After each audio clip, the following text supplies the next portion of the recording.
देखता हूँ और एक प्रकार से अपनी सेल्फ एनालिसिस करता हूँ। मैंने कहाँ सही काम किया और कहाँ कमी रही। तो दो तीन बड़ी इश्यूज दिखती है मुझे।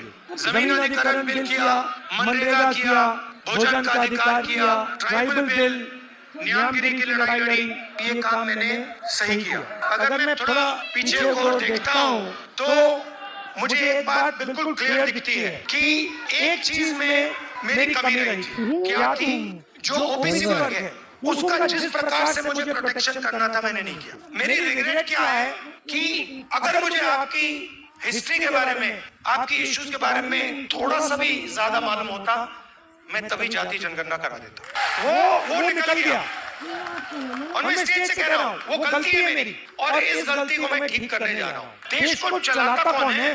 देश को, उसकी किसी भी देश को उसकी उत्पादक शक्ति चलाती है। और देश में मेन सवाल ये उठता है कि अगर उत्पादक शक्ति देश को कुछ दे रही है, भोजन देती है, औजार देती है, ये इमारतें देती है, तो उस शक्ति को अपने खून पसीने के लिए देश क्या देता है?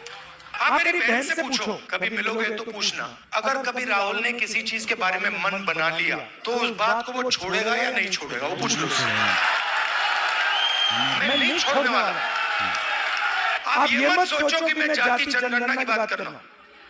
जाति जनगणना तो पहला कदम है। मेरा लक्ष्य है कि उस उत्पादक शक्ति को हिंदुस्तान में रिस्पेक्ट और हिस्सेदारी मिले।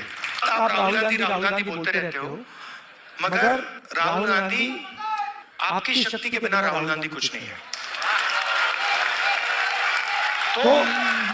तो मेरा काम आपकी शक्ति को अलाइन करने का है। और देश के मैं ओबीसी वर्ग से युवाओं से कहना चाहता हूं कि जिस प्रकार से मैंने ओबीसी वर्ग के लिए काम करना चाहिए था, पहले मैंने नहीं किया, अब मैं डबल स्पीड से वो काम करने जा रहा हूं।